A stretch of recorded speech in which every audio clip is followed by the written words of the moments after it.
miles to LA. And a gridlock, Botox. Oh. I do like the yoga pants, though. When was the last time we were in LA? Man, that seems like forever ago, doesn't it? Hey. I'm trying to talk to you here. What? What are you listening to? Podcast. Why? All right, well, I need something to keep me awake, so crank it up. I mean, it's a history podcast. I like history, you know. Hell, we're driving a piece of history right here. Not that kind of history. This is it's a podcast on the history of the Protestant Reformation. Oh. Yeah, that's what I thought.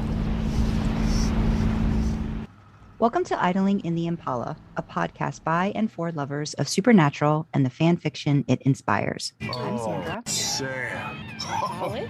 Wow. Don't judge a book by its cover. We thought You know we'd what? bring you some of our thoughts I'm done on apologizing. themes Listening to it that run is through the research. Supernatural show.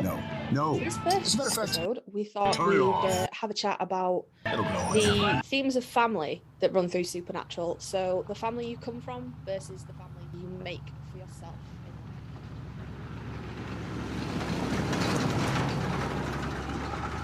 Welcome to Idling in the Impala, a podcast by and for lovers of supernatural and the fan fiction it inspires. I'm Sandra. Karlee.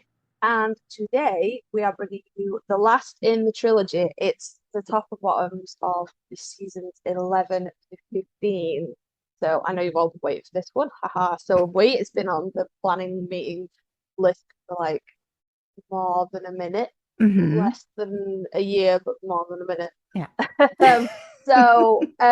Disclaimer before we begin, the episode that shall not be named, 1520 Carry On, is not included in our lists. We're going to do a separate, I was going to say video then, we're going to do a separate episode on that, because if we start talking about that, we'll be here all day. And like, we're busy, you're busy, we got shit to do, people.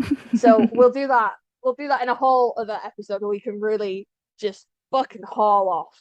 But so it's the top 10 and the bottom 10 episodes of seasons 11 to 15 minus the finale. So I will go first. We're pretty sure I've gone first on the last two times we did this. We're so organized, people. We're so professional. It's so good. It's so good. So look, I'm prepared. Like, I have a list. She has a table. She showed me. Table, it's got borders and everything. I have a list on Google Docs with some comments on it. So I was very impressed. You did your homework, so thank you. I'm glad. I heard about this a couple days in advance. Lots of homework was being done, so I know you've got notes. So this is good. I do have notes. So I will start. So number 10, the best of the worst, if you will. So my number 10 bottom episode is the 9th episode of season 13, The Bad Place. And I suppose before I start, I don't think there's many bad episodes in the last 4 or 5 seasons as much as bad storylines. So a lot of mine, there's a couple on here that are just like, I think they're bad episodes, but mostly they're just bad storylines. So for this one, while I like the Kaya storyline, I like the introduction of the alternate universes and everything like that, the whole patience thing, Missouri coming back, and it just felt really shoehorned in for no reason. I was like, you could have done the thing with Kaya without any of that. You know, it felt a bit pointless to me.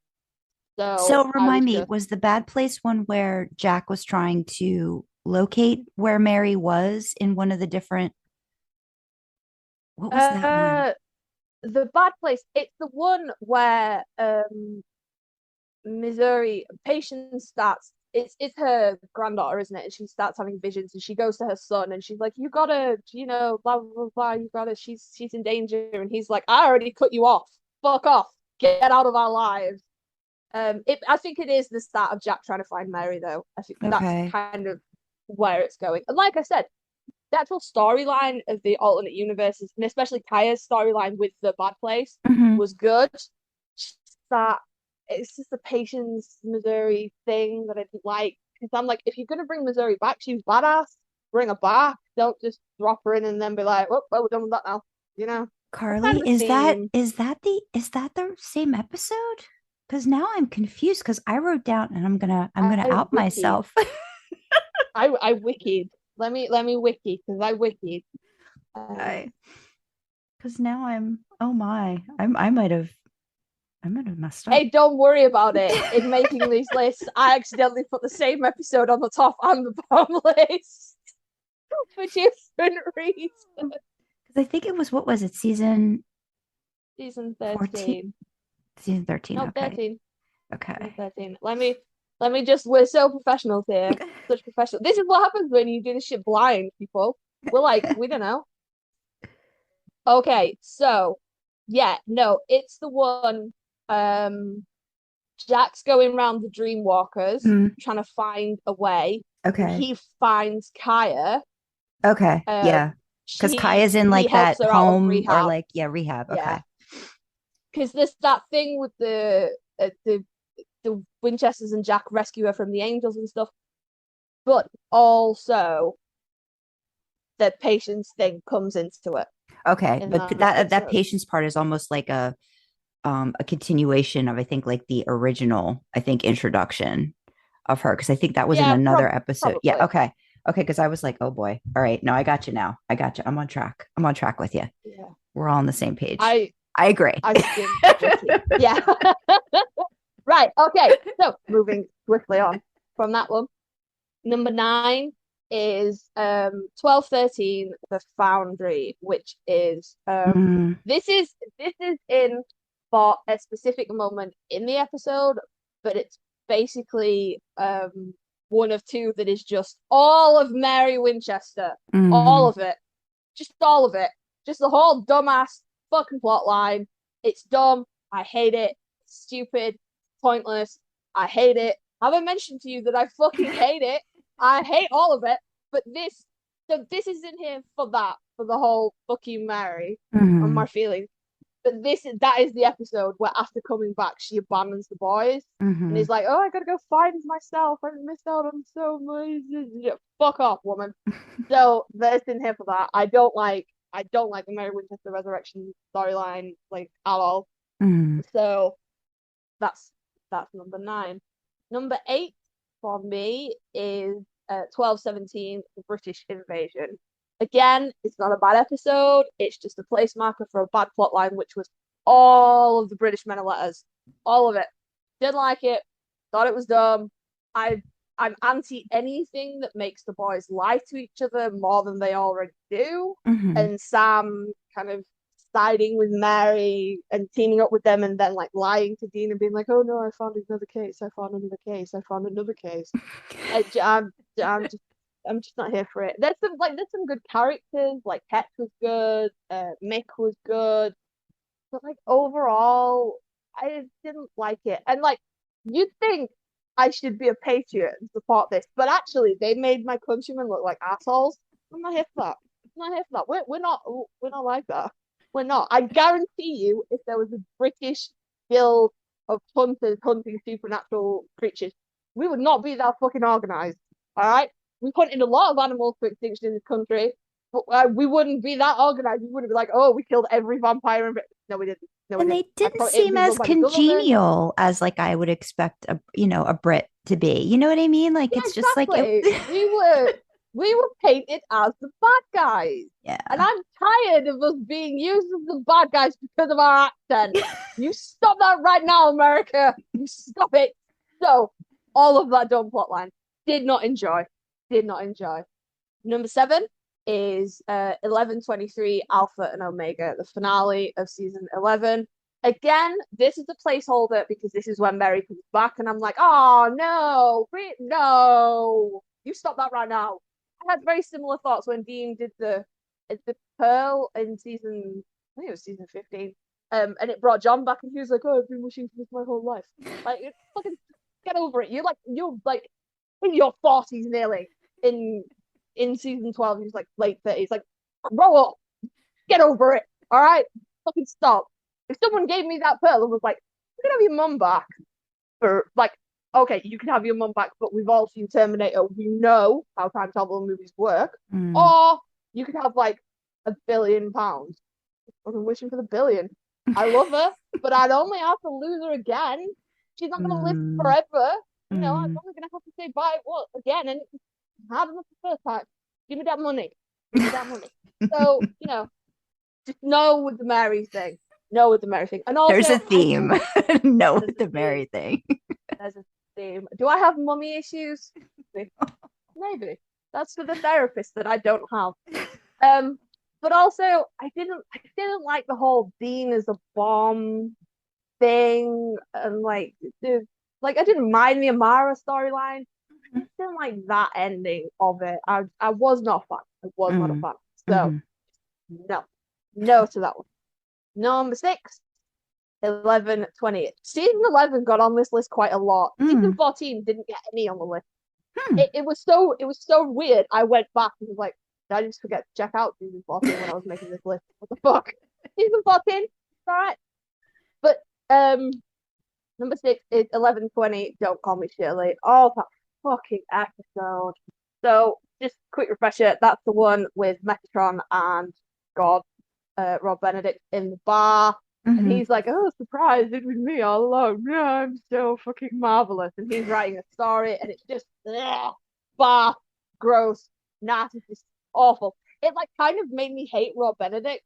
And I know he's a nice guy, and like he's a guy, everyone says he's a sweetheart, but every time I see his face, I'm like, oh, fuck you.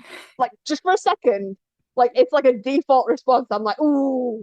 And then I remember like, no, this is not God, this is Rob, and he's nice. And he sings and plays guitar, and he's a nice guy, but I'm so don't like all that. Don't like all that. Number 5, we come to the first episode that is on this list because of the episode, not because of any overarching plot lines or anything like that. And it's 11/19, The Chitters. And the only reason it's on here is because of that fucking noise. Really, there's not much body horror stuff that like freaks me out, but anything to do with teeth and that noise, no. I don't know, Sandra, if you've seen like the original Hellraiser movies. No. Okay, well, there's a It's character. got the pinhead guy, right? Yeah. That immediately, I don't want to see that. And they're not scary. They were made in like the 80s. Like you laugh at them. Quick aside, me and my hubs recently rewatched the first Nightmare on Elm Street movie. Not particularly by choice. He was like, I'm watching this, and I was like, all right, crack on. But then I was kind of like peeking over, and at one point you genuinely see the mattress that Robert Englund falls onto. Like it's not hidden, it's plainly in view of the camera. It's not even disguised a little bit. Like it's right there. Like I promise you could watch Hellraiser and be fine because they're just silly. But one of the Cenobite characters in Hellraiser does a very similar, like chattery teeth, and no, I hate it. It gives me the ick. So there we go. We got all the way to the middle of the list, but we finally got to a bad episode, not just a shit plotline. So I squick myself out now remembering that's no, I hate it. So do you not like cicadas? The sound? Is that no. Okay? No. So you must not like this month at all because that's like pretty prevalent. We don't have cicadas. You don't? Yeah. Awesome. You're so lucky.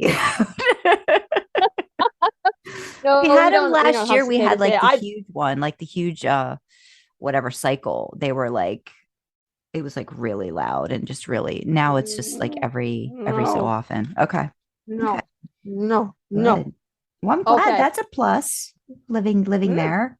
Yeah, it's there's not many, but that's one of them. We don't really have like bugs. Like you guys have like comets and stuff. We don't, in much the same way we don't have wildlife, which is good for me because I can't trust it. We don't really have bugs.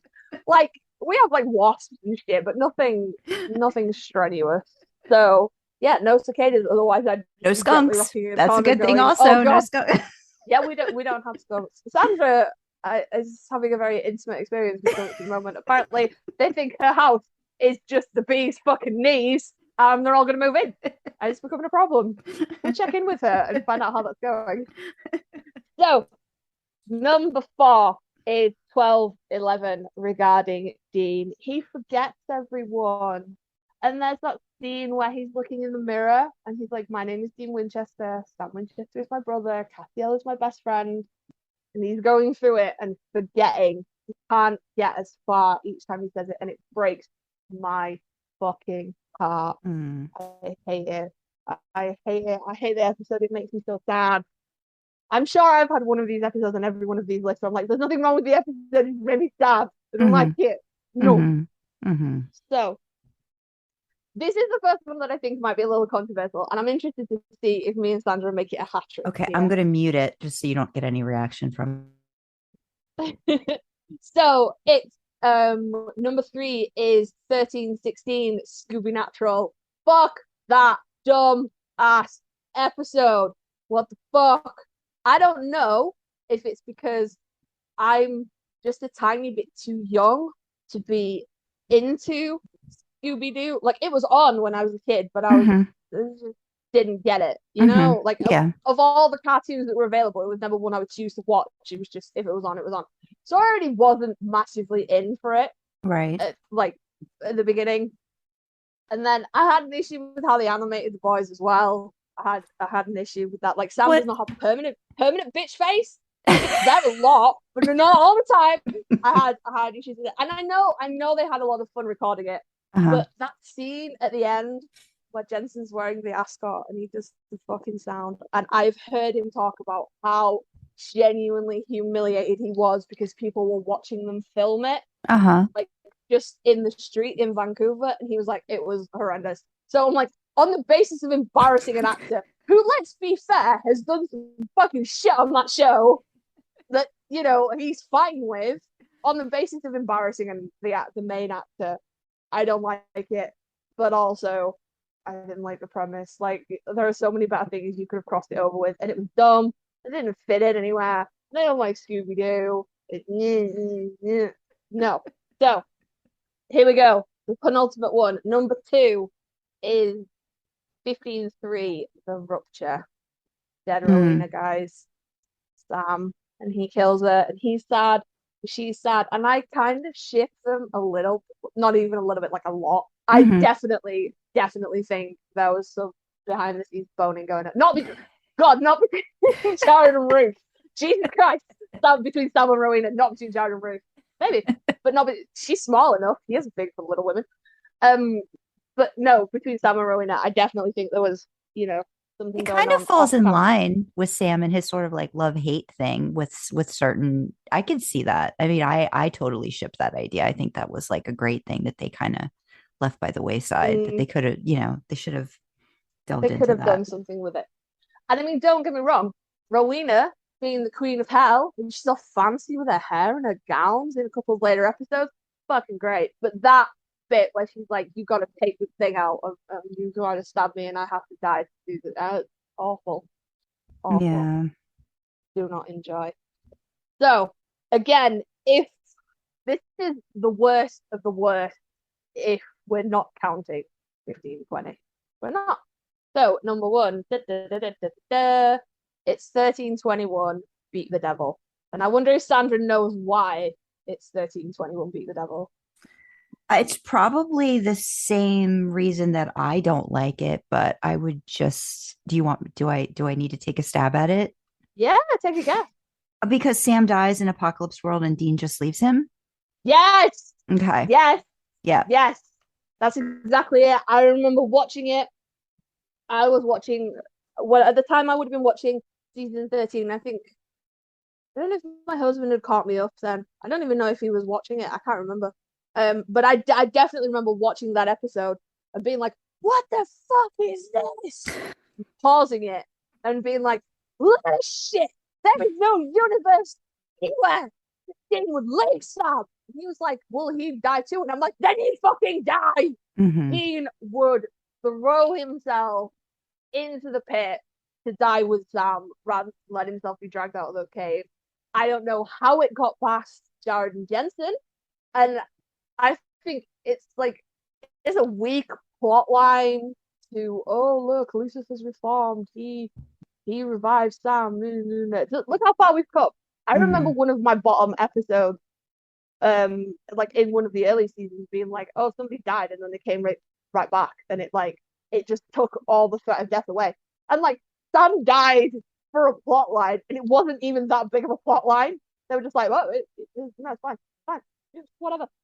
But no, it would never have happened. I was angry about it at the time. I'm angry now.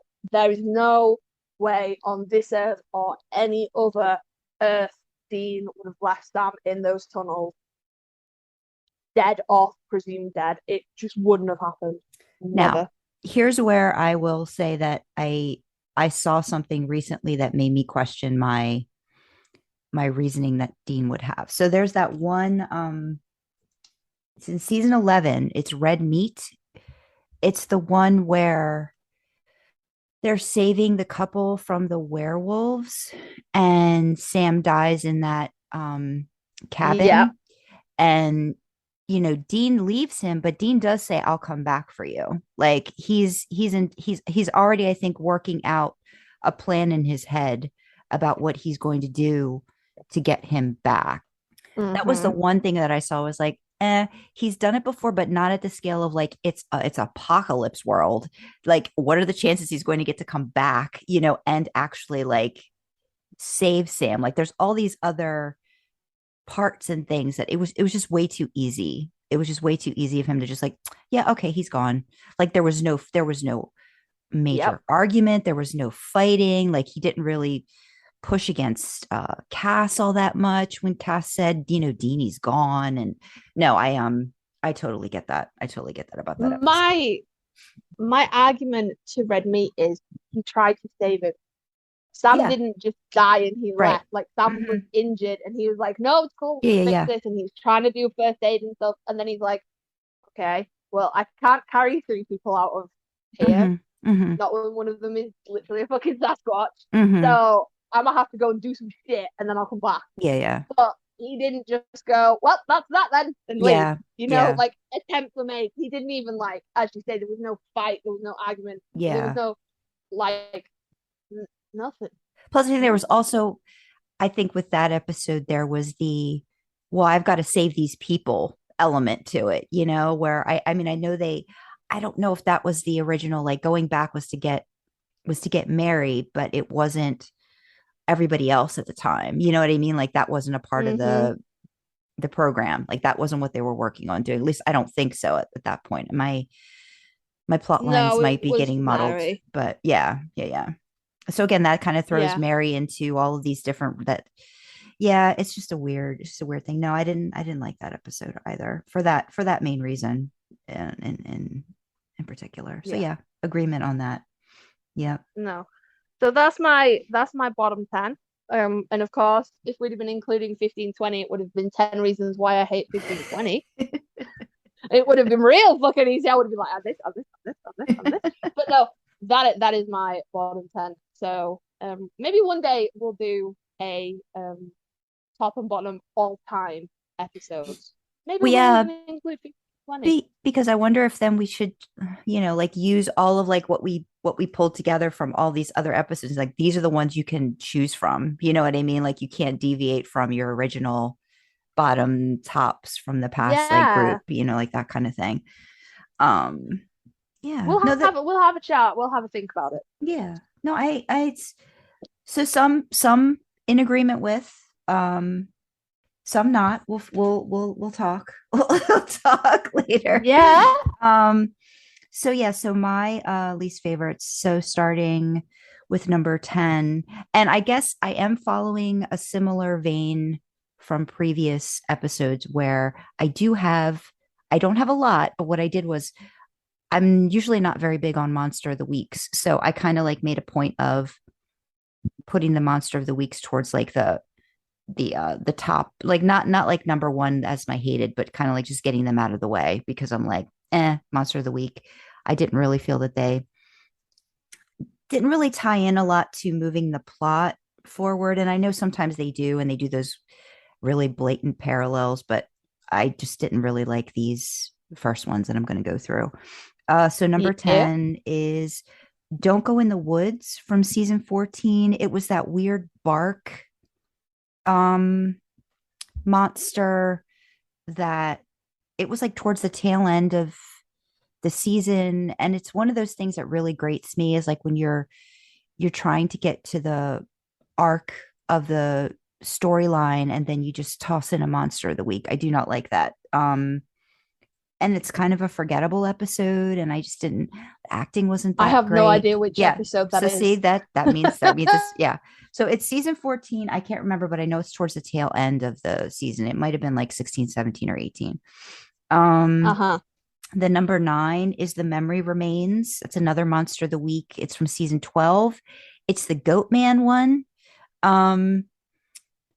The only redeeming part of it was like Dean in a diner trying to hit on the waitress and like making her really stupid. Is that hot coffee? Is that hot coffee? Yeah, that's the only reason I know what that episode is. Which is yeah. Going, yeah. Please don't do hot coffee. Yep. Okay.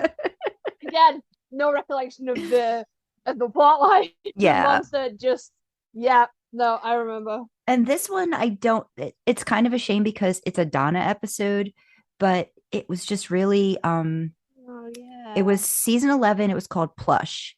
It was the guy that dressed up as all the different costumes and was murdered by some parents who thought that he had, that was so weird on so many different levels, and things just didn't make sense. And, but Donna's really great in it, but it was just like one of those things where I just didn't like it. It just, there were things about the writing that I was not a fan. Mm-hmm. Number 7 is from season 13, and it's Patience. So this is the one where basically I wrote why I didn't like it. They killed Missouri Mosley after bringing her back one time after 12 seasons. So that's the episode that I thought you were originally talking about. Yeah, so that's the one I got confused about. Yeah. So that one I was so excited to see her. And then, they got rid of her after like not even 10 minutes into the episode. And I was just like, that's just shitty. Like, that's just a shitty thing to do. Because again, I think a lot of people, she made such an impression just on that one episode, and you kind of felt like she almost could have been like a surrogate mom, sort of the way that Bobby, could have been that like touch point to kind of come back to again and again. And it was just like nothing. And the way they made it, I don't know, like when they had Jody there and like kind of putting the two moms together, I'm like, well, does that mean that, the boys maybe did keep in touch with her here and there, or like what's going on? It's like, but that's the stuff you want to see. At the end of the day, the found family, is a big thing on this show, and to just gloss that over. And I understand. I think the actress was always been, pretty busy and all that. So it's probably hard to have gotten her back anyway, but still to bring her back just to do that to her, I did not approve of. Then number 6 is from season 15. It was also on Karlee's list, The Rupture. Pretty much everything you echoed, just the fact Rowena dying in that episode. I really did enjoy learning to love her character, and it was a slow go for me too. But I think out of a lot of the female characters that they put on this show, I feel like they really gave Rowena a growth and an arc that they didn't give a lot of other female characters. Anybody else. Yeah. And the fact that she was on for 10, 11, 12, 13. I mean, she was on for 5 seasons. So, or maybe more. Well, she was all started in 10. I'm doing a Dean thing and counting on my fingers. So really like about 6 seasons. But really was given time to bond with Sam. And again, like, I think it's a slow thing. You don't see it all at once, but then you kind of, there's that respect, and her relationship with Crowley, which was so very layered and complicated, that I did like the prophecy part that finally came. Like, that was how it had to happen. Again, like, I think the writing of that, the way it was done, was really great. I was really upset seeing her go. And I was surprised at how much it affected me when I first watched it. I didn't expect to cry, and I cried for her, and that was like, whoa, like, so you can tell that that character really made an impact. And Ruth Connell, just like, I don't know where she was before this, but man, she's just such a great actress and very understated a lot of the times. And I always giggle because, like, I remember Ted watching her and going like, man, that's such a fake accent. I was just going to myself like, Ted, she's got it. Please. She actually comes from that place. Please. Yes. So she might be exaggerating it, but then when you hear her talk and you're like, no. No, she's not. That's just whereabouts. Let me just find out whereabouts in Scotland Ruth Connell is from, because her accent is honestly, it's quite accurate. There's quite a lot of places in Scotland that have Falkirk. Where's that? Lowlands, north, kind of in between Edinburgh and Glasgow. It's kind of in the middle. Okay. But yeah, no, it's not. Nothing about it is fake. I've spoken to, I know quite a few Scottish people, and some of them do have really heavy accents like that. It's just so funny. Yeah. I love her. She's just, and I love especially that she's just this teeny tiny little waif of a woman, and she's so fucking badass. Yeah, she dominates a lot of the scenes that she's in, and it has nothing to do with her stature. You know, it's just all about how she projects and posture and all this great stuff. Yeah, that's it. And she's never been like scared of the boys. She'll go toe to toe with Dean and like banter with her. Fucking great. I was devastated that she died. Yeah, devastated. Yeah. So number 5 is the season finale of season 12, All Along the Watchtower. And again, it's because they killed Crowley, who I know up at that point, they basically kind of neutered his character a lot and didn't know what to do with him. But it was just so sad that we have another instance of a really like powerful character sacrificing themselves, you know, for the boys. And again, like, I get that this is a thing that goes on, but I was just sad to see him go. And I think that was the episode where, you know, you lost, supposedly you lost 3 characters anyway. Like, Mary went to Apocalypse World, Cass died, and Crowley sacrificed himself. And, you know, the fact that 2 of them came back, but, you know, I'm like, but you couldn't bring back Crowley. It was just like, I was waiting for that. Like, you know, I'm like, they're going to bring him back. And then they didn't after one season. I'm like, they're going to bring him back. And then they didn't. And I'm just like, well, I guess we're never seeing him again. So to me, that was not the best way to go for a really, again, a great character that went through a lot over the seasons that he was on the show. So yeah, did not approve. Number 4, same one as Karlee had picked from season 13, Beat the Devil. Again, I just wrote Sam dies in Apocalypse World and Dean just leaves him. You know, we don't have to discuss again. Same thing. I just did not like that. Just not realistic, guys, in this TV show about monsters and demons and angels. Just not realistic, guys. Just not realistic. So then number 3 was the penultimate episode in season 15, Inherit the Earth. I wrote so many things I didn't like about this episode. The way the writers faked out Dean and viewers with the call from Cass that turned out to be Lucifer. I think that's one of the things I hated the most about the entire episode. Lazy writing of the whole what was going on with Jack and what the boys were plotting against God. I just felt it was a lot of telling and not showing towards the end. Like, you know, it's like, you're just like, oh, that's what was going on. There was no, like, I would have never assumed any of that unless I wouldn't have picked up on anything they were doing. And again, I get it. It's like the boys, you know, communicating on this level that nobody else knows, but I didn't like it. I didn't like it. It was a bit weird. Yeah. Yeah. It was. I agree. There was a lot of telling, and you really could have showed us a lot of it. You've got to admit that fight was good though. No, the fight was good. I'm just, again, and when we get into, I think, other episodes about writers, this pair of writers, I just don't like, and I know a lot of people don't like. It's Buck Lemming, those 2 writers, and they just and the casting, like, just, it was so upsetting to me. Like, that they did that fake out with him and you had to see Lucifer again. It was just I just didn't like it. I just didn't like it. Number 2, it's from season 14, Lebanon. Just because John That the one where returns. John comes John back. returns. Yeah, The character that was retcon was just no. yeah. Oh, No. come on. We liked Kale Sam, though. We liked We Kale like Sam. Kale Sam, and I think it's a funny episode. Like at least like towards the beginning, I really do like the I like looking at what Lebanon's like, from the viewpoint of other people looking at Sam and Dean's character and like, the myths the legend that they are to like even like to the kids and like the what ifs and kind of like the way my mom and I will like look at our neighbors and go, I wonder what's going on in their house. She like kind of like making that stuff up. So that stuff, I mean, I get and I did like.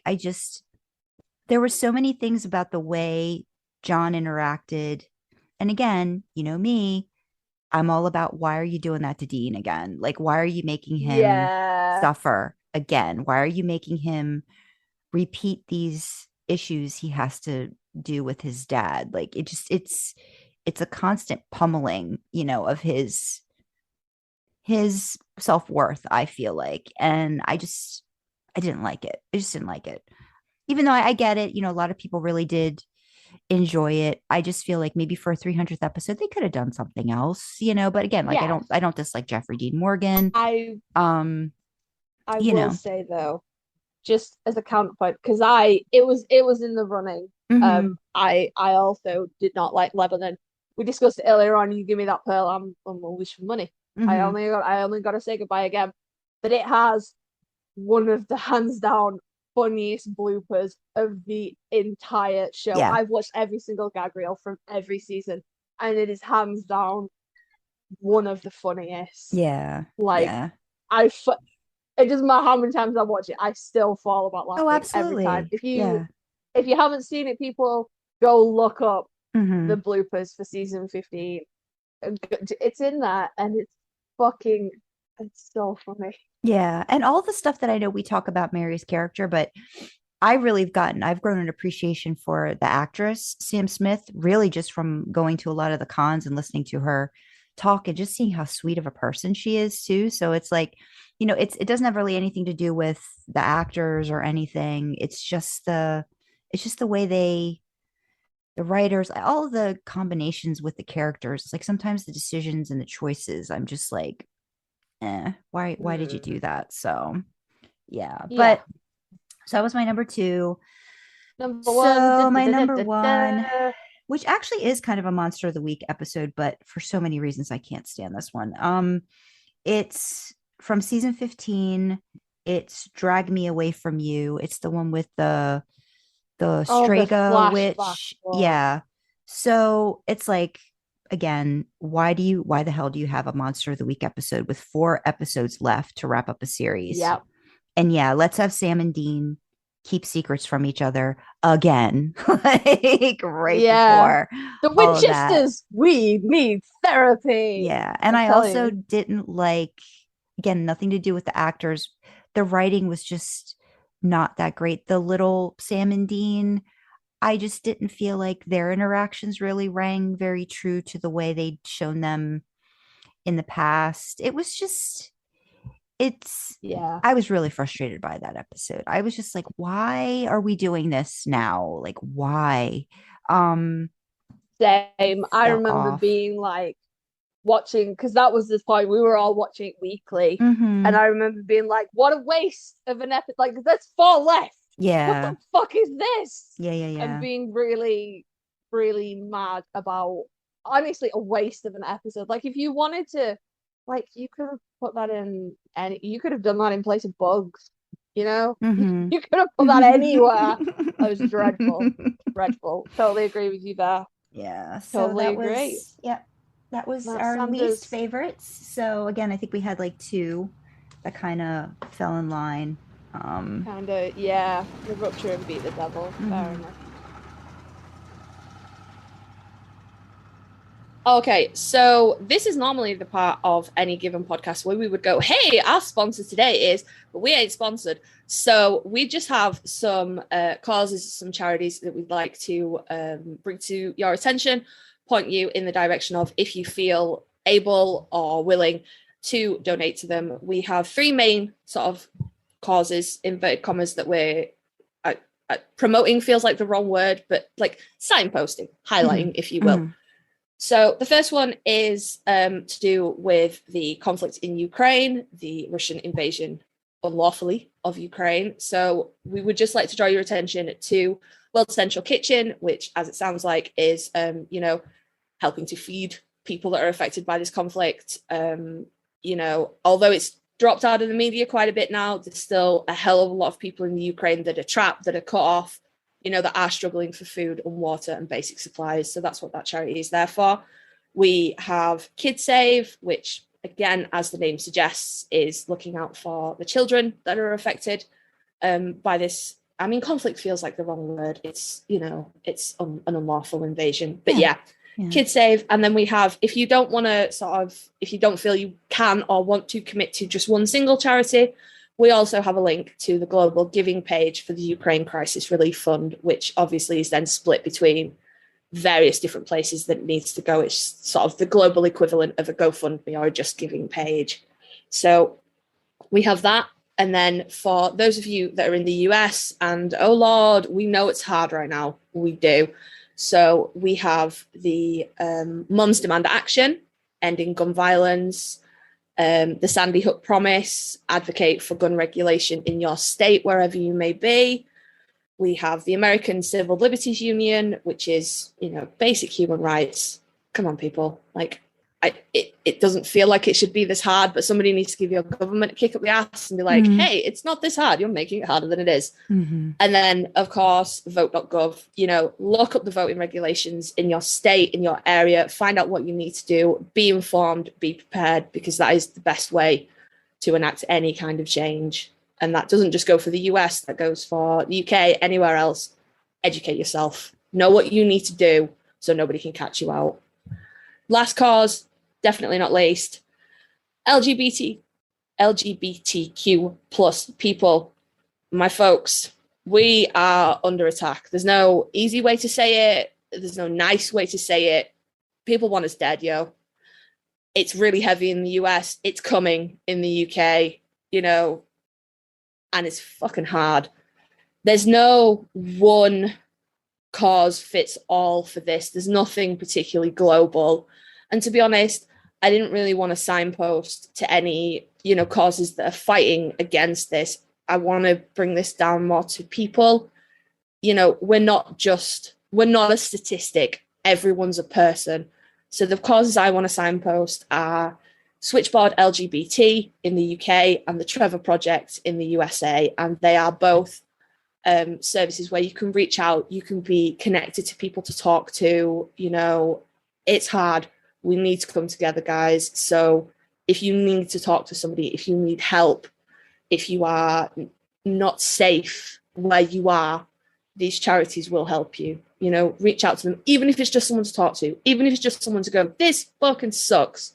If you need that help, reach out as well. For anyone outside of the US and the UK, I'd like to draw your attention to the Trevor Project. Again, they have resources for international LGBTQ plus people, youth. We know that as much as it's hard in our countries, it's a hell of a lot harder in some other countries, and it's not easy to come out. It's not easy to be safe. So take a look at that link for some resources, some places to go for help, some ideas of how to keep yourself safe. So again, it's not a sponsor. We wish we had a nice, fun sponsor to bring you, but we know that it's hard, and we just want to point you in the direction of help for others if you can give it, and help for yourself if you need it.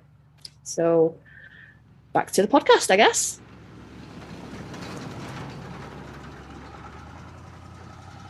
So if we're going to go on to top episodes now, and we do have a hat trick.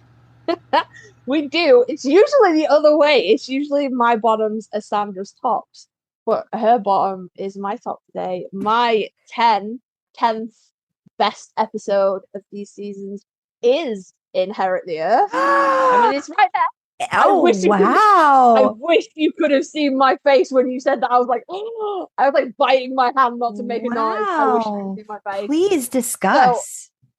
all the things that you said, the fake out with Cass and the weird thing with Lucifer and everything, I totally agree. Telling, not showing, I totally agree. But it's my number 10 because that's where it should have ended.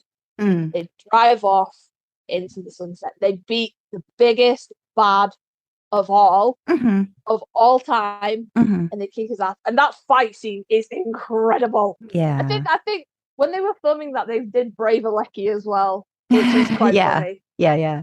Because I remember Dee being like, they're letting them walk around in costume. What the fuck? They're pissing about.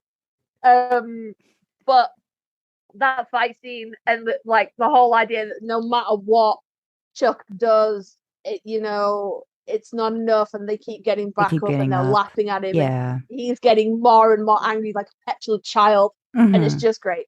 But for me, that's where, in my mind, isn't it weird that season 15 had an odd number of episodes? That's where it ends for me.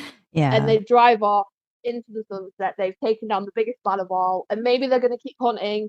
Maybe they're going to retire. You don't know. All you see is them driving off in victory, and they've got that great montage of everyone that we've lost. And see, the montage kind of I felt like they could have done so much better with the montage. I don't know what it is. I was just you picked weird scenes. To be honest, I think you can put the whole of the last few episodes, the last 2 episodes, you could just caption as you could have done better. Yeah. And we know why. Yeah. We know why. Obviously, they were filming it in COVID. And I'm like, Warner Brothers is big company. I feel like they could have. Oh my gosh. That montage. They could have been working on that montage for a year, and they could have done so much better. That COVID had nothing to do with that montage. That was just they give an intern that job. Just make some shit. Yeah, sit out and make some shit. No, I just mean if Warner Bros would have kept bankrolling for a little bit longer and given the pandemic a little bit more time to, get the vaccine rollout and everything else, if they just held out a little bit longer before going back to film those last, it was just the last 2, wasn't it? Yeah. Because they filmed 19 and then everything stopped. Yeah. So if they just 18, there we go. God, numbers. If they just just a little bit longer, instead of being like, wow, we can afford to lose money, we're $1 billion company, everybody go back. Everything about those two last episodes would have been better. Everything. Yeah. But as it is, we got what we got, and that montage. Not even so much the montage. They're driving off into the fucking sunset. Yeah, that's really all they could have. If they had done that, I think that would have been really good. They could have just done that. They could have saved a montage for that episode where they were recapping, that special episode where they were talking and stuff. Save it for something that. That's kind of a montage is so very, oh, we've hit this episode. Oh, we've hit this episode. That reminds me of old time 80s, 90s shows where it's we've hit this milestone. Let's show all of these, clips from, way back when. And it's you guys didn't really need to do that. You could have done, I don't know, but yeah, no, I get it. I get the bookmarking, here's where it stops. Here's where it's open to interpretation. So yeah, and there would have been infinitely less fix it fan fiction and infinitely more post canon. Yeah, they'd have just left it there and just been and we killed God and everybody lived happily ever after. We could have all been having a nice time, just sitting around writing about things. Yeah. In one universe, Dean is hooking up with a nice lady called Julie. I think they might be married now. I think they're married. He's just been hit with a sex curse. Sorry. You should go check it out. You need to be looking up Drasna on the Archive of Our Own. But in one universe, Dean is over there. In another universe, he's down in Florida with his soulmate, who's nicknamed Rookie, eons ago. And they did live in the bunker, but then they moved because they wanted a pool. And it's just we could have had so many of these nice post-canon fakes instead of 1,001 fix-it Destiel fakes. saying. I just fucking left it there. Right. Okay. Moving on. Number 9. It's I've written down 12 for, but I'm pretty sure it's 15 for actually. Why I've written down 12 for, I don't know. It's Atomic Monsters. Not because I could even tell you what the plot of the episode is, just for that opening. Just for that opening, guys. It's just, and Jensen directed it, and as we know, he directs himself the best. Mm-hmm. And it's Yeah. the red light and the beard and the scarf and Sam with the eyes and Benny's there, and it's fucking badass, and it's just freaking cool. And I'm just like, Jensen's never been a bad director. He never has. But when you look back, I think the first thing he directed was Weekend at Bobby's. Yep. I think. Yeah. I knew you'd know. She Yeah. knows everything. So you look like way back when. It's like Weekend at Bobby's is really nice and stuff. But it's just like a nice arc. It's Yeah. like, holy shit, look where he started and look where he is now. Yeah. So it's Atomic Monsters. Number 8 is 15-1, Back into the Future. It's Jack as Balthazar. I'm sorry. Is that why? Okay. Yeah. Okay. I fucking really love it. I'm sorry. I remember when I was 14 and I was like, no. I love Jack. I love his actor whose name escapes me. Alex. Yeah. There we go. There we go. I knew if I kept talking it'd come back. Yeah. But I love Jack. I love his innocence, his naivety. He reminds me very much of my own children in that he knows nothing, but he's gonna give it a go anyway. He's really sweet. And Alex makes me uncomfortable because I'm pretty sure he might be younger than me, and I'm like, buy me like a fucking tree, my friend. Especially, have y'all seen him now? Like he's bleached his hair. He's fine. Yeah. He has.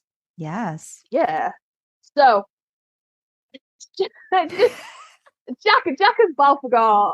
It was just this lovely Jack vessel saying everything I wanted it to say, and it really, really made me laugh. And everyone, like Castiel, being so horrified, and Dean and Sam being like, "What?" Yeah, and he's almost like, I think he was throwing some hints that he kind of like thought Dean was pretty attractive and stuff.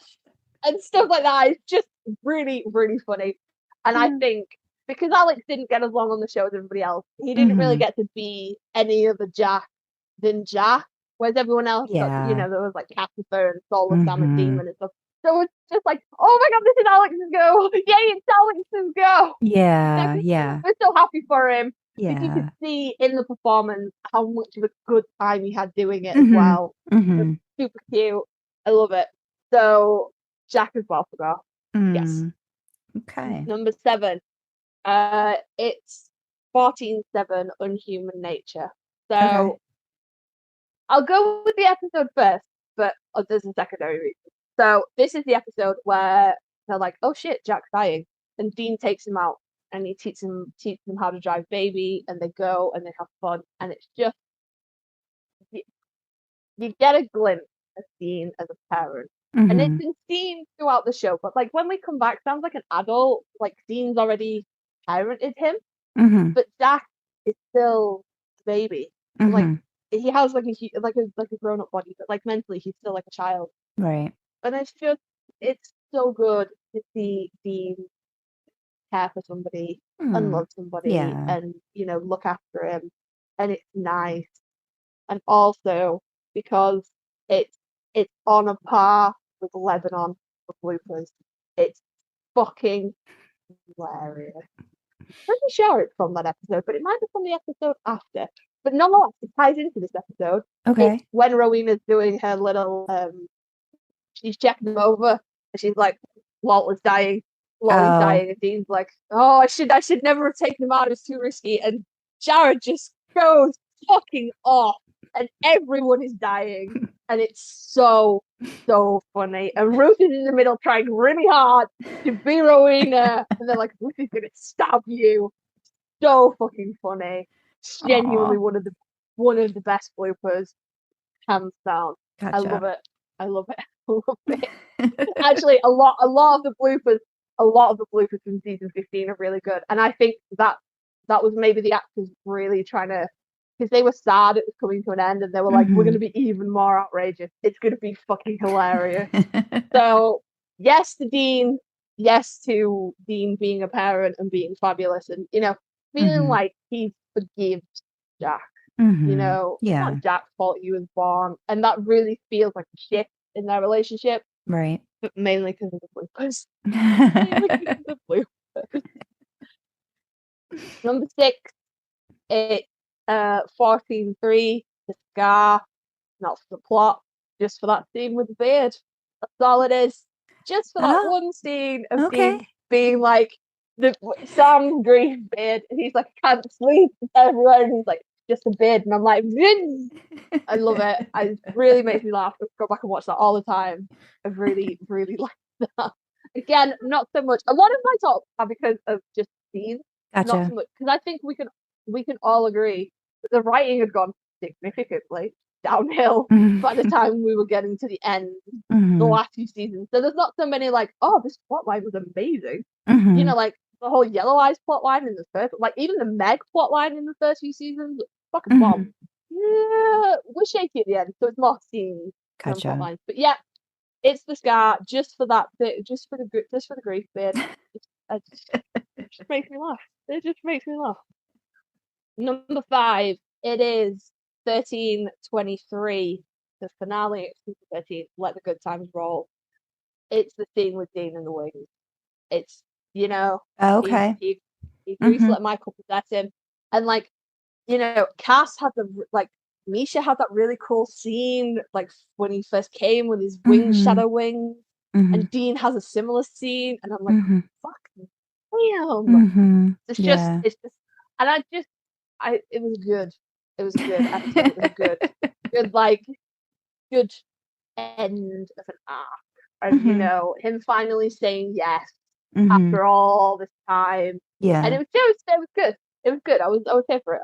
But mostly for the wings. Just for the wings. Yeah.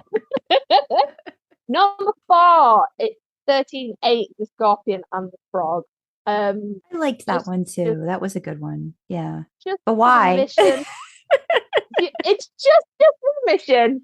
Okay. I actually really liked the girl, Grab, whose real name escapes me. But I really liked her because she was so if you weren't like an emo kid in the early 2000s, you maybe won't resonate with it, but she was really like that. She's like, like just an eye-rolling teenage. I fucking really liked it. Was it Crash? Was that her name? Was that her no, big it was name? Grab. It was Grab. It was Smash the Demon. She was Grab. Okay. Smash and Grab. Yeah, but like it's for the scene where Dean has to put his hand in the thing, and Jensen overacts the absolute living fuck out of it, and it's so funny. Awesome. Yeah. It's like the scream when it clamps down, and then it's just like tiny needle. It's fucking great. I love it. Everything about that. And at the end, and they let her go, and they lose the spell that they wanted, but like they free her, and it feels like it's coming back true to them saving people. And I also liked the villain. I felt like they got rid of him too quickly. He was a pretty good. I thought he was Crowley worthy. You know what I mean? Like he had that little bit of a. I don't know. It was kind of. I liked him. I'm like, of course they're going to kill him off. Yeah, that made perfect sense. Yeah. Ask a silly question. Yeah. So number 3, it's 11 times for its baby. It's an icon. It's got its own Wikipedia page. It's iconic. So what are reasons about this? How did they fit Sam in the backseat with that woman? We know they didn't. We know they sent Jared off set because he was being a fuck. But how did they fit Sam in that backseat with that girl? Where was he? Was she sat on him? What were they doing? Well, we know what they were doing. But what were they doing at that specific moment? Where was Sam? I want a diagram or photographic evidence of how the fuck they thought they could fit Sam and that girl in that backseat without seeing a single bit of Sam. A kneecap. You got to see like the kneecaps would have been like right up there. Don't disagree that both of them could sit in the back seat for fun times. We've seen it happen with Dean and Anna. But it's that they wanted you to suspend your disbelief for long enough that you could hide Sam in that back seat. Did he roll into the fucking footwell? Where was he? I have Yeah. questions. So Yeah. that, and then of course the iconic night move scene. Love it. Periodically send that to my husband because it makes me laugh. Whenever I play the original song, I always have to substitute my brother's 67 Chevy. Love it. And then from the night move scene, still, but not the Sam and not the Dean singing to Sam and Dean singing. The fact that the driving montage, it's just Jared and Jensen fucking around. You know it is. You know that's not acting. They're just fucking around, and it's loads of fun. And I'm pretty sure that is the scene where Jensen like reverse 180. Yeah, he does that in the that's a Yeah. classic. Yeah. Is that the one where he was like, I can't remember what the monster was, but he wanted to call it a werepire or a Yeah. ghoul pyre. Yeah, something like that. 'Cause there's And the she's head in the and seat the next to him, cooler. like she's just gotten cured, and he's like, getting them out of the situation after they've just killed the other dude. And he does, that's just amazing. I love that. I think my husband and I have watched that, and he does not watch commentary, but I'm like, we've got to watch the commentary together on this one. And that's just it's just a great scene. All of it's great. Yeah. It is to my understanding that Jensen learned how to do that with the car in a lunchtime. Like there wasn't any kind of in-depth training. I mean, I know by the time we've got to like that stage, him and the car were one. They had truly bonded. He knew how to drive that car in a way that nobody else did. Yeah. But still, it's an impressive driving move to learn in a lunch hour, effectively. So lots and lots of reasons why, but it is one of my favorite episodes. I do really like it. So coming in at number 2, we're staying with season 11. The season 11 did quite well. It's 11:14, The Vessel. Plotline was a bit shaky. But Dean in a sailor's outfit? No. Yes. All of that. Like genuinely, not even so much for the plotline. It was a bit shaky. Like a lot of those, we have to find this relic of God. A lot of those episodes are kind of shaky. But they dressed him up like a sailor. I'm really fucking here for it. So there's no, again, it seems it's that one. So before we go on to number 1, honorable mentions. Last Holiday didn't quite make the cut, but it was good. Did really enjoy it. I have a lot of feelings about that episode, particularly the scene where the boys come in and she's decorated and Dean's like, and Sam's confused. Like, oh, Dean remembers holidays. Yeah. My feelings. But like, they put Jared in a headband for his birthday. It was cute. I like that one. It was cute. Last Holiday. The Hero's Journey is another honorable mention. I didn't put seasons for these, so I'm sorry. But that was season 15. Yeah, because that was the one with Garth, right? Yeah. Yeah. The Bad Luck Winchesters, Dean's lactose intolerant, he chips tooth, the car breaks. Yeah. It's funny. It's just by the time we got to that point in the show, there were still very little things that were funny. But that one was like, yeah, all right. So that one. Another honorable mention for me. This is kind of cruel, but it's Game Night, which is the finale of 13 or 14. I can't remember. And Mary's dead. I don't care. I was really fucking happy. I was like, "Whoa, holy shit, yes!" And then I was like, maybe they're gonna bring her back though, because Castiel's been vaporized and he got brought back. But no, she just stayed dead, and I was, it's mean. I feel bad. Sam Smith is amazing. Fuck Mary Winchester. All the way. Fuck her. Second to last honorable mention is Form and Void, which is I think it's episode 2 of season 11. It's just after Amara comes and they've rescued the baby from the hospital, and Sam's infected and he stays there. And it's just for the one scene where he burns the infection away with fire. And I'm like, oh, that hits a lot of really specific bullet points there. Yeah. All right. That one. Yeah, that'll do. And my last honorable mention is just my imagination. It's great. I love Sully. And it holds one of my favorite scenes with the mom. And she doesn't know she's got the glitter blood. Or she's like, she doesn't know. And she's smearing it all over her face. Like, Dean and Sully are like, oh my god.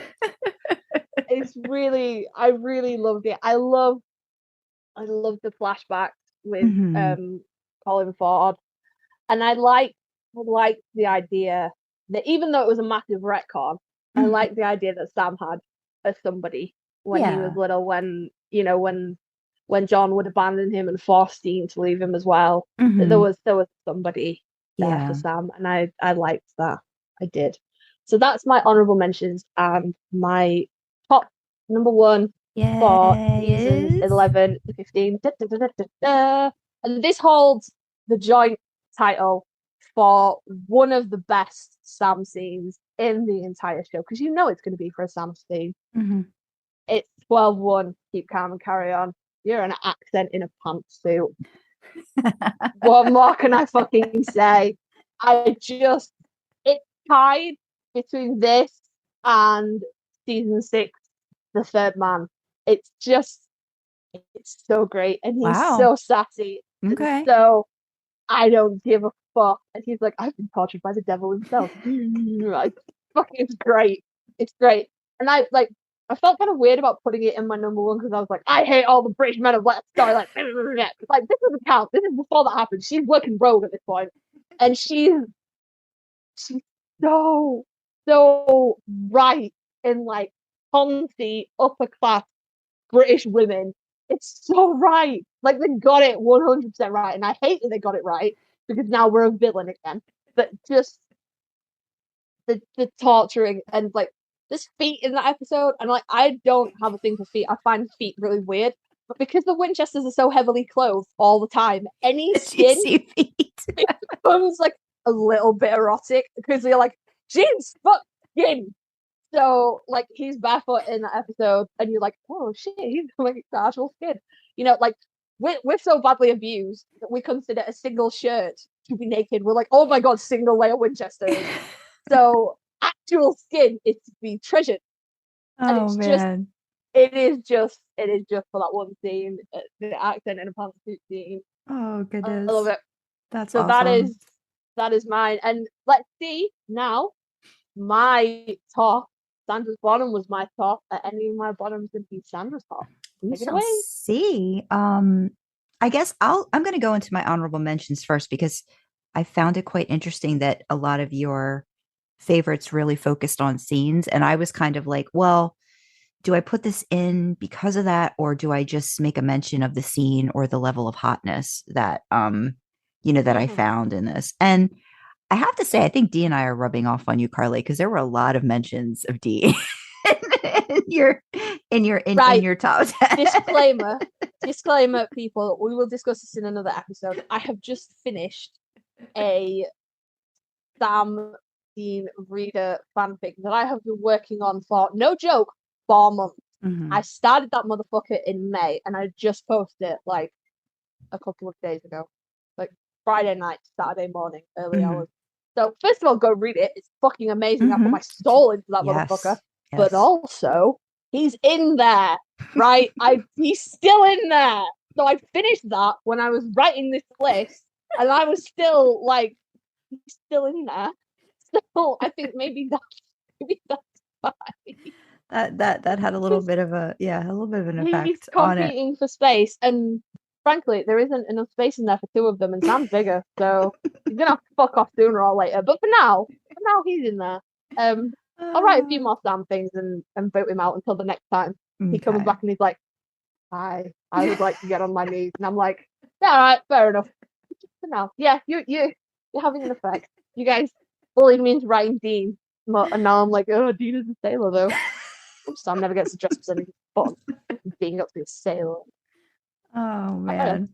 So honorable mentions. I did have to say just my imagination too, because I wrestled with a lot of the final 10, and just my imagination was kind of kept trying to get in there, but that was a great episode. But so Oh Brother, Where Art Thou, just because of the kiss between Amari and Dean, it was just really great, because we don't get to see enough of that. Safe House, the episode where Bobby and Rufus, the flashback, I just love it when Bobby comes back, and I liked seeing him with Rufus. That was a really great episode. Don't You Forget About Me, the one where Sam and Dean are at the dinner table with Jody, Claire, and Alex, and they're talking about safe sex. It's just really funny. Yep. And Dean's like, what now? I love that because Jody's just like, well, we're fucking doing it now. And Sam and Dean are like, I'm sorry, what? We're learning about sex by ourselves? What do you mean normal families sit down and talk about it? At the dinner table? We're eating chicken. No. Yeah. And then they're both just like, and we're going to leave. And she's like, no, the fuck you're not. Sit down. Love it. Yep. Perfect. Yeah. Beyond the Mat, just because there's a wrestling Dean scene when he's in the, I just love that. I think Jensen's just so great with the physical comedy, and when he gets to do that, I really like it. The one you've been waiting for, where Dean kills Hitler just because he's like, I killed Hitler. Love that.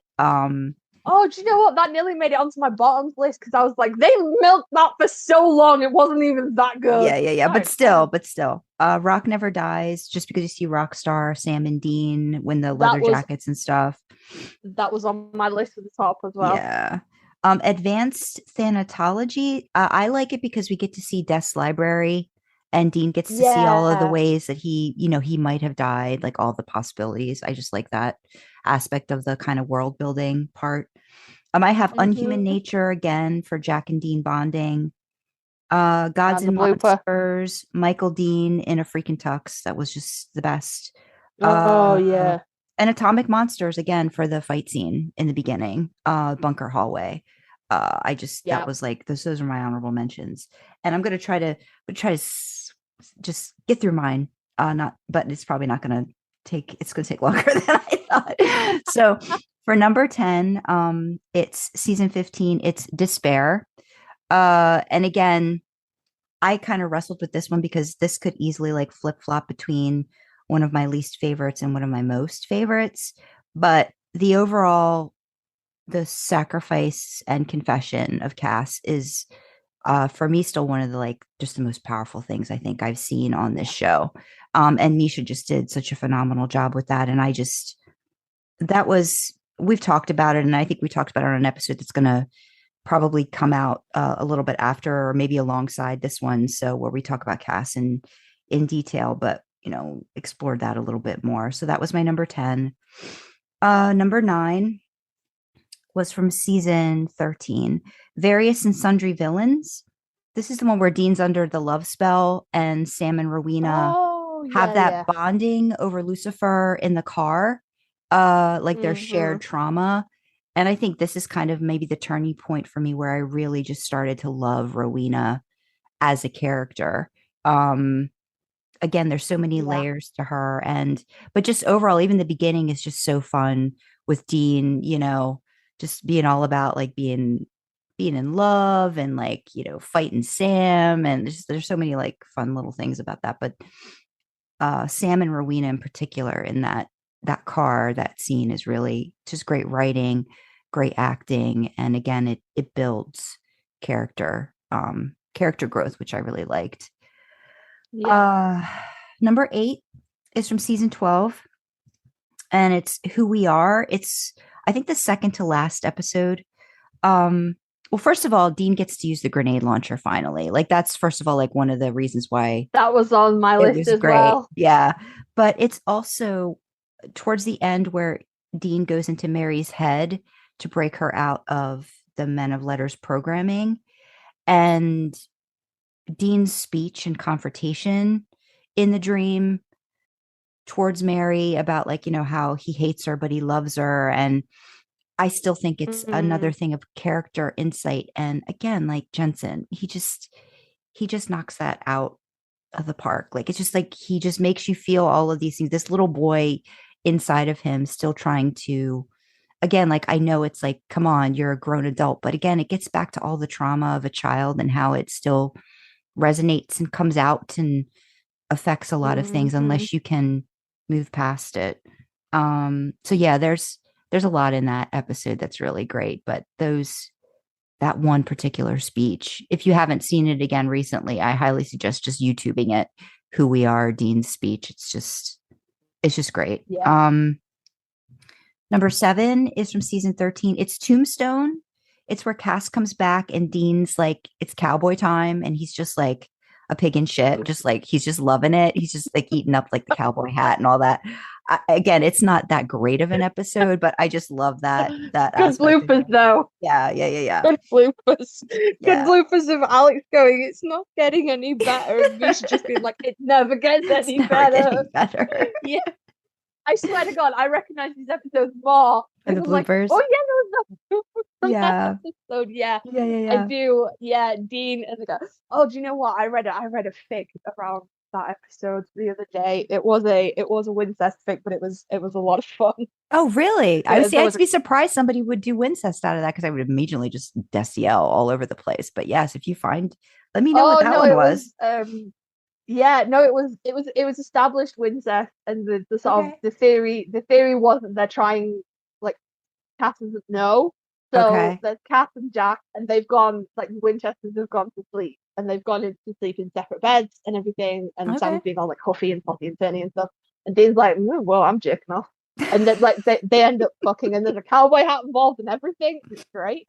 And they're like very conscious of the sound because they, like, obviously Cass and Jack aren't sleeping, so they're very, very conscious of the sound.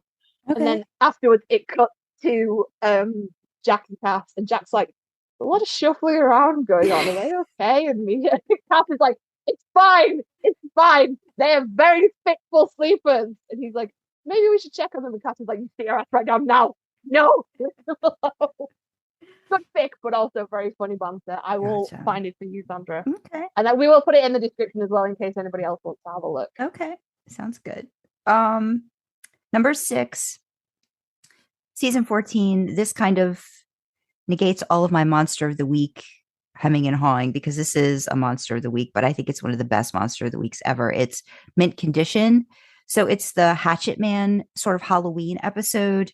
And again, it's just because Dean is kind of having the time of his life, like getting to be like the fact that Hatchet Man, this movie, like series that he just watched incessantly and loves. And then he gets to like, track him down and hunt him. And it's just great. It's just a fun episode. And it's also like the dolphins, you look at a dolphin's belly, or like when he talks about Sam having just shaved or whatever in the beginning. And it's just a fun episode. And again, like, I'm not big on monster of the weeks, but this is a great one. I love this one. And I don't think they do enough Halloween episodes just by the fact that it's, it started as a horror show basically, but I think they did a nice job of like, okay, here's a really good Halloween episode that you can watch and enjoy kind of thing. So that's my number 6. Here's one of the ones that Karlee did not like. For probably all of the reasons you didn't like it. I loved it. Number 5, it's from season 13. It's Scooby Natural. Oh, for fuck's sake. Yes. So, are you kidding me? Again, for me, I'm all about the nostalgia of that. I grew up watching Scooby-Doo. So I literally, when they showed the house, I was like, oh my God. I'm like, they're doing an exact recreation of an episode. Like, I went back. This was like a whole thing one day with Ted. I'm like, we're going to watch the Scooby-Doo episode that this is based off of before we watch Scooby Natural. And he's like, okay. So I found the episode. It was just, we watched that. Then we watched the Scooby Natural episode. We watched the making of. It was just a whole thing. I love when Dean goes, look how big my mouth is. I do like that one. There's so many great things. You could tell like they were his heroes growing up. And I think he really did take a lot of like that, even though like he's got this weird anti thing against Fred, but I'm kind of like, dude, are there more things going on there that you just don't want to talk about? And then I also do think he's a little too stalkery towards Daphne. That's a little icky, but there's like, he's like Fred in his ascot, but then he wears the ascot. I'm like, dude, you need to really look at yourself. It's a whole fucking mess. A whole ass mess. Right. We are now 3 for 3, people. Mystery spot. Well, that's fiction. Scooby Natural's not number 1, so it's not number 1 though. So yeah, it doesn't matter. It doesn't matter. We're now 3 for 3 of me going, this was the worst episode, and you being like, no, it was the best, fam. It was the best. Can I just interject here, just for the briefest of time, because I just went to send you that link on Twitter, and Lee Payson's got married and that's so fucking cute. Wait a minute, say that again? That. Lee Pace, he's an actor. He played Thranduil in the Hobbit movies. He's been in other things as well. Okay. He is one of the only humans I know that is taller than Jared. He is 6'5". Okay. He's an incredibly tall human being. And he has married his partner. And it's cute. Aww. That's Very all. nice. That's all I wanted to say. I want to go find, I need to go find a picture of his partner. Oh, his partner's cute as well. They're cute people. Aww. They're cute people. Very he nice. was accidentally outed by Ian McKellen, which is something I'm sure Ian will never forgive himself for. Okay. Because Ian's been openly gay in Hollywood for a long time, and he accidentally outed Lee, and he was like, "Ooh, fuck, sorry." So yeah, that was all. Carry on. It was on Twitter and it was trending, and I was like, "Oh, you got married? That's so fucking cute." Very nice. Very nice. Number 4. Wait. 3 for 3. 3 for 3. Okay. Yeah, but you're probably going to get upset with me again because there's something else coming up. But right now, so number 4 from season 15 is Last Holiday. Again, it's just because Happy Holidays, Dean. Just get all up in there and enjoy. Even though I know you're like Dean Holidays, Sam didn't. But again, I've got I lean Dean, so I'm just like I love his clapping. I loved his clapping, like when he saw the tree and the cookies and everything. I was like, he's so genuinely happy. Genuinely one of my favorite scenes from that is where they put Sam in the headband for his birthday. He's really fucking uncomfortable, and he's just like, no idea what to do with this. And Dean's like, I want this. Yes, I want this for my birthday. You've earned that. And he's like, but fucking no. And she's like, there's a whole ashtray over that just for you, baby, just for you. Yeah, fucking cute. That episode's great. That was not a wasted episode like that. Yeah, no, I don't think so. I mean, I understand that some people might think that, but I felt like it was something that they were both due and earned, from all of that. So that to me, it made sense. Yeah. So that's number 4. Here's number 3, season 12, Regarding Dean. So again, Karlee did not like this one. Dean loses his memory. Again, it's cute and heartbreaking all at the same time. I just recently watched this in our rewatch with my husband. I think it was like a couple nights ago. And I was like, that's like, you like this episode? Yeah. I'm sitting here going, you like this episode? I'm the same. He's like, we're pals. Yeah. So I also should say probably like one of the reasons why it's just all of his interaction with Rowena. Rowena kind of like, bears her soul about some stuff, knowing that he's probably not going to remember. And just the way she like when she first sees Dean, she's like, do we have to fix him? Because he's just so like cute and sweet to her, and like, well, look at your hair, it's so bouncy. And she's like, do we have to fix him? And then I'm sorry, he rides a mechanical bull at the end of that episode, Karlee, and it's a montage. It's one of the best things I've ever seen, just because he's enjoying himself, and then he's just so hot in it. It's just, I can't help it. So again, that's me. I'll let you have that for how many of mine were like, and he was really hot in this scene. Yeah. All right.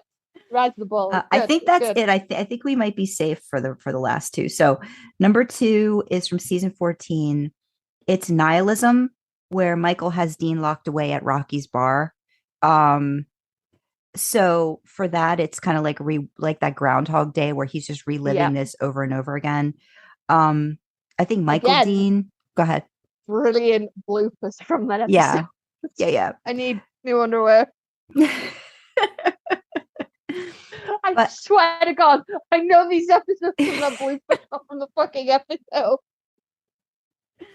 But I think he did a really great job with the Michael Dean character, which I think kind of gets, I don't know, for me, it gets overshadowed a little bit, even though I liked those interactions, because I just was all about the bar.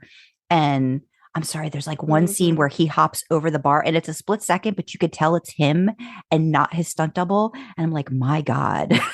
That is I would not have thought they would have got in a Jensen double for that, because Jensen can easily jump over a bar like that. Yeah, but I mean, wouldn't just have thought that seeing was a him do problem it with and him. knowing it was him, I was like, oh my, I'm like, I'm gonna rewind that a couple times. But it's just and then seeing Pamela come back, I really liked her. Plus the twist with Death visiting Dean at the end and then showing him his death book and like, look, this is the only way it's ending. This is the only way it's ending where things turn out the right way. This is the one way. It's just a really great episode all around. There's so many parts of it. It moves really quick. There's a lot of, plot stuff, but it's a really good episode. I could watch that one probably on a loop. I think I've done that before when I've been writing just to kind of like get some inspiration, even if it's just on the background and mute. I'm just like, there he goes over the bar again. Damn. Oh, there he goes again. Look at that ass. Yeah. No, I can see that. Yeah. So, number one, no surprise really. Season 11, it's Baby, just because it's the baby episode. There's so many great things that we've already talked about, but I really do have like a special place in my heart for that episode. It's really perfect. I just think it's a really perfect episode, like almost like a time capsule episode of the boys in the car and a hunt, and you get to see them together. And there's just so many great things in that episode. And I love the direction. I love the writing. Robbie Thompson wrote that. He's one of my favorite writers on this show. I just think he gets the love of these characters that a lot of the fans do without kind of belittling or just giving us what we want just for the sake of giving us what we want kind of thing. So I think that's a perfect episode. And the fact that it came so late in the series, like it was season 11. So again, it's not like something like right out of like the first few seasons, and that they still were able to deliver just a great episode like that, I think speaks a lot to the possibility of Supernatural, right? Like when they get it so right. And I think that was an episode that really, and the bloopers too, right? Like knowing that Jensen was in short shorts, but like not seeing it until like the bloopers, like, that kind of stuff. Like, and that's like a line you could miss, right? Like, so you're like, and you don't see it, but he was actually doing it. And so it's those kinds of things that I think are great and fun. But yeah, so that's it. I think we've got a lot to leave, our listeners with in terms of ideas as to, what they agree with, what they don't agree with. What they could ponder if they had to do a bottom and top of season 11 to 15. Would it line up with me? Would it line up with Karlee? How awful would I piss people off as much as I piss Karlee off with my choices? You don't piss me off with your choices. I'm just like, fucking really? Like I'm blown away.